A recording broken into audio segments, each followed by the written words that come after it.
CA, literal adherence to Workday ATS instructions, an AI/screening bot risk for applicant?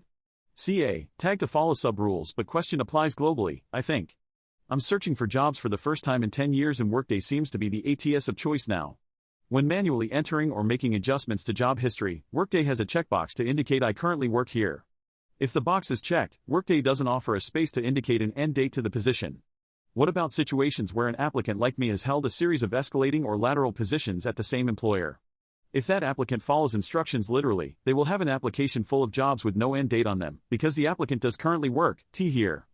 Alternatively, if the checkbox is checked and dates entered, it appears that the applicant has worked for more employers than they really have, potentially many more so. In the days when humans were doing initial screening with a simple keyword search, I know a human would see the employer name as the same throughout and would recognize the escalating nature of the titles and positions.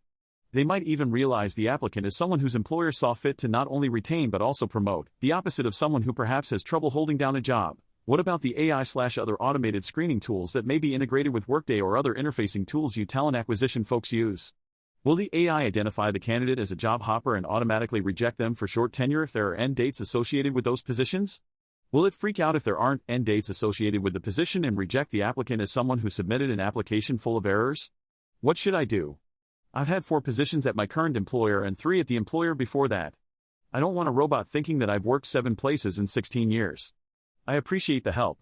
I've spent my whole 20-year career in HR but always in orgs big enough to have a dedicated TA group within the HR department, and I wasn't a part of that. I don't have any experience with a modern ATS.